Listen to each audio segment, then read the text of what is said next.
Olá, turma, tudo bem?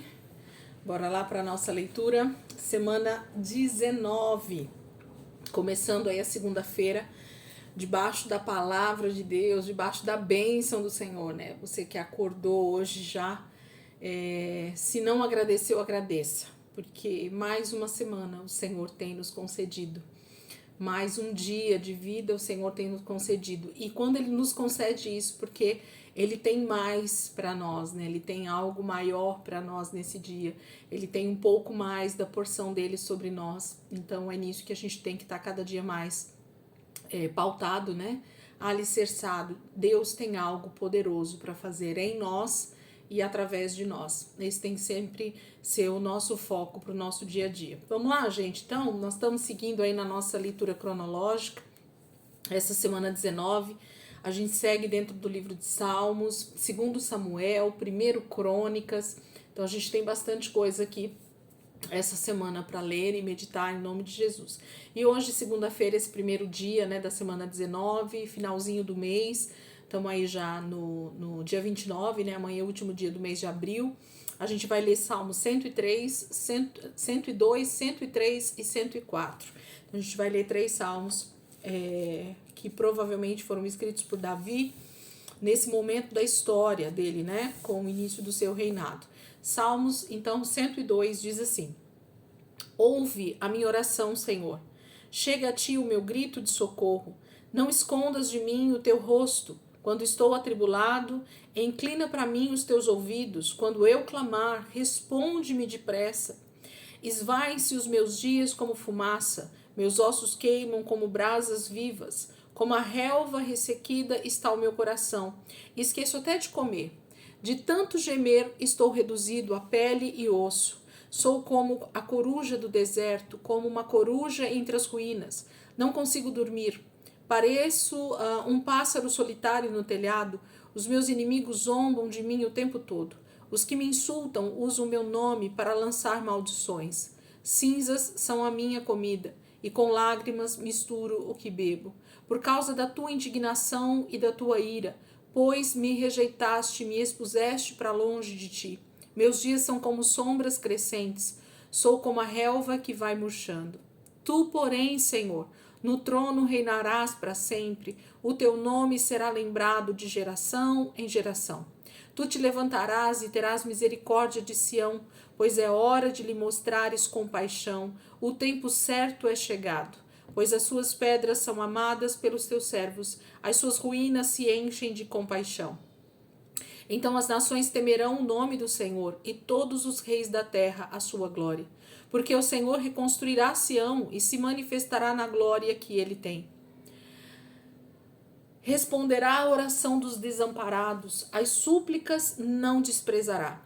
Escreva-se isto para as futuras gerações, e um povo que ainda será criado louvará o Senhor proclamando: do seu santuário nas alturas o Senhor olhou, dos céus observou a terra, para ouvir os gemidos dos prisioneiros e libertar os condenados à morte. E libertar os condenados à morte. Assim o nome do Senhor será anunciado em Sião e o seu louvor em Jerusalém, quando os povos e os reinos se reunirem para adorar o Senhor. No meio da minha vida, ele me abateu com sua força, abreviou os meus dias. Então pedi: ó meu Deus, não me leves no meio dos meus dias. Os teus dias duram por todas as gerações. No princípio firmaste os fundamentos da terra, e os céus são as obras das tuas mãos. Eles perecerão, mas tu permanecerás, e envelhecerão como vestimentas, como roupas tu os trocarás, e serão jogados fora. Mas tu permaneces o mesmo, e os teus dias jamais terão fim.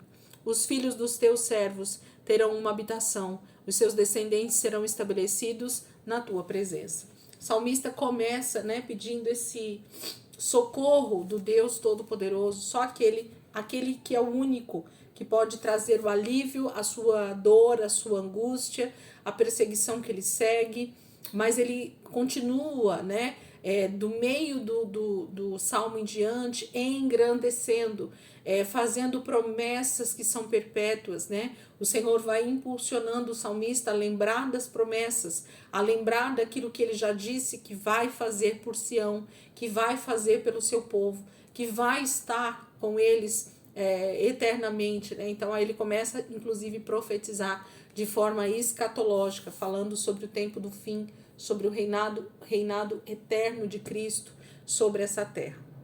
Salmo 103. Bendiga o Senhor a minha alma, bendiga o Senhor todo o meu ser, bendiga o Senhor a minha alma, não esqueça nenhuma de suas bênçãos. É Ele que perdoa todos os seus pecados e cura todas as suas doenças, que resgata a sua vida da sepultura e o coroa de bondade e compaixão, que enche de bens a sua existência, de modo que a sua juventude se renova como a águia. O Senhor faz justiça e defende a causa dos oprimidos. Ele manifestou os seus caminhos a Moisés, os seus feitos aos israelitas. O Senhor é compassivo e misericordioso, muito paciente e cheio de amor.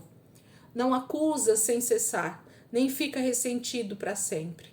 Não nos trata conforme os nossos pecados, nem nos retribui conforme as nossas iniquidades. Pois como os céus se elevam acima da terra, assim é grande o seu amor para com os que o temem. E como o Oriente está longe do Ocidente, assim ele afasta para longe de nós as nossas transgressões. Como um pai tem compaixão de seus filhos, assim o Senhor tem compaixão dos que o temem.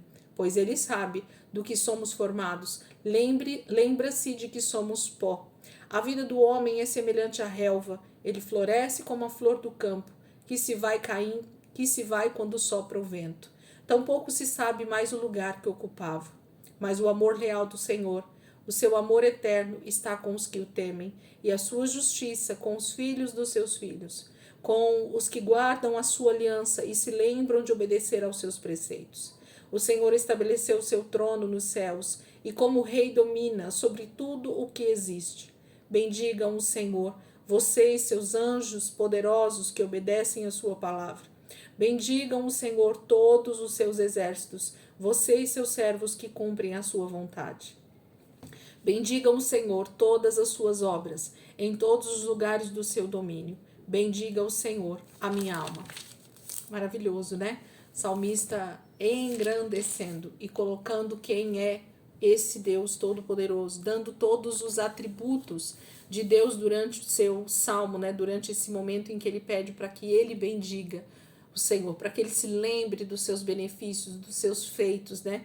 E ele começa a falar principalmente do perdão, de como o Senhor é compassivo e misericordioso, né? E ele vai dando esses atributos poderosos de Deus, que Deus não é homem, né? Para ficar ressentido, para ficar com raivinha de nós, né? Para ficar lembrando dos nossos pecados quando nós nos arrependemos e abandonamos. Não, o Senhor, ele é Deus, ele se esquece porque nos ama. Ele lança, né, no mar do esquecimento, a palavra fala. Vamos terminar? Salmo 104, um salmo grande, mas poderoso, que também continua bendizendo. Muito provavelmente, esse Salmo 103, ele continua a partir do Salmo 104, acredito eu. Senão, o salmista está, mais uma vez, colocando essa exaltação ao nome do Senhor. Bendiga o Senhor, a minha alma. Ó Senhor, meu Deus, Tu és tão grandioso. Estás vestido de majestade e esplendor. Envolto em luz como numa veste, ele estende os céus como uma tenda, e põe sobre as águas dos céus as vigas dos seus aposentos. Faz das nuvens a sua carruagem, e cavalga nas asas do vento. Faz dos ventos seus mensageiros, e dos clarões reluzentes seus servos. Firmaste a terra sobre os seus fundamentos, para que jamais se abale. Com as torrentes do abismo a cobriste, como se fossem uma veste. As águas subiram acima dos montes. Diante das tuas ameaças, as águas fugiram. Puseram-se em fuga ao som do teu trovão. Subiram pelos montes e escorreram pelos vales, para os lugares que tu lhes designaste. Estabeleceste um limite que não podem ultrapassar. Jamais tornarão a cobrir a terra. Faz jorrar as nascentes nos vales e correrem as águas entre os montes. Delas bebem todos os animais selvagens, e os jumentos selvagens saciam a sua sede. As aves do céu fazem ninhos junto às águas, e entre os galhos põem-se a cantar. Dos teus aposentos celestes regas os montes, sacia-se a terra com o fruto das tuas obras. É o Senhor quem faz crescer o pasto para o gado e as plantas que o homem cultiva, para da terra tirar o alimento, o vinho que alegra o coração do homem, o azeite que lhe faz brilhar o rosto e o pão que sustenta o seu vigor. As árvores do Senhor são bem regadas, os cedros do Líbano que ele plantou, nela os pássaros fazem ninho, e nos pinheiros a cegonha tem o seu lar. Os montes elevados pertencem aos bodes selvagens, e os penhascos são como um refúgio para os coelhos. Ele fez a lua para marcar estações, e o sol sabe quando deve se pôr. Trazes trevas e cai a noite, quando os animais da floresta vagueiam. Os leões rugem à procura da presa, buscando de Deus o alimento, mas ao nascer do sol eles se vão e voltam a deitar-se em suas tocas. Então o homem sai para o seu trabalho, para o seu labor até o entardecer. Quantas são as tuas obras, Senhor? Fizeste todas elas com sabedoria. A terra está cheia de seres que criaste. Eis o mar imenso e vasto. Nele vivem inúmeras criaturas, seres vivos pequenos e grandes. Neles passam os navios e também o Leviatã, que formaste para com ele brincar. Todos eles dirigem seu olhar a ti, esperando que lhes dê o alimento no tempo certo. Tu lhes dás e eles o recolhem. Abres a tua mão e saciam-se de coisas boas. Quando esconde o rosto, entram em pânico. Quando lhe retira o fôlego, morrem e voltam ao pó. Quando sopras o teu fôlego, eles são criados e renovas a face da terra. Perdure para sempre a glória do Senhor. Alegre-se o Senhor em seus feitos. Ele olha para a terra e ela treme. Toca os montes e eles fumegam. Cantarei ao Senhor toda a minha vida. Louvarei ao meu Deus enquanto eu viver. Seja-lhe agradável a minha meditação, pois no Senhor tenho alegria. Sejam os pecadores eliminados da terra e deixem de existir os ímpios. Bendiga o Senhor a minha alma. Aleluia. Salmo inteiro, né? Ele está engrandecendo o poder e a majestade de Deus em criar todas as coisas com sabedoria, ele fala, né? Os animais selvagens, eles caçam à noite, enquanto o homem está dormindo. Mas quando o dia começa a clarear, os animais, eles então voltam para sua toca e agora são os homens que saem para trabalhar. Então, o salmista está comparando essa beleza de Deus em fazer tudo em perfeita harmonia. Quando um se recolhe, o outro começa a trabalhar. Quando o outro se recolhe, o outro começa a trabalhar. O mar, existem infinitos animais ali marinhos que a gente não pode nem contar, que a gente não sabe nem catalogar, né, de tanta beleza.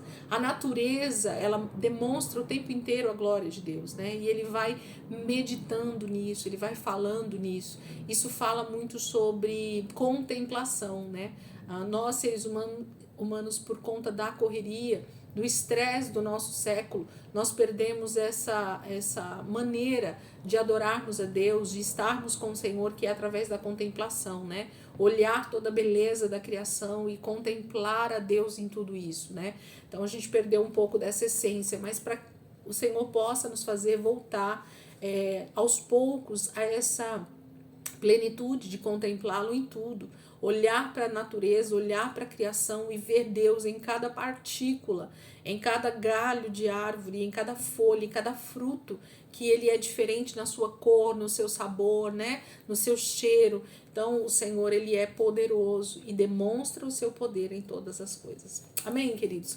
Que essa semana seja uma semana realmente de muita contemplação, que nós possamos ver o Senhor em tudo, né? Que você possa parar um pouquinho do seu dia, quem sabe, e aproveitar aí um pouquinho da criação de Deus, de tudo que Deus fez, através até inclusive dos seres humanos, né? Quantas vezes nós olhamos para o nosso irmão e só vemos os defeitos, né? Mas nós não conseguimos ver as qualidades, a beleza que há na criação, que é a imagem e semelhança de Deus. Amém, queridos? Deus abençoe. Ótimo dia, ótima semana para todos nós. E amanhã, último dia de abril, a gente está aqui para continuar nossa leitura em nome de Jesus. Tá bom? Deus abençoe e até amanhã, se Deus quiser.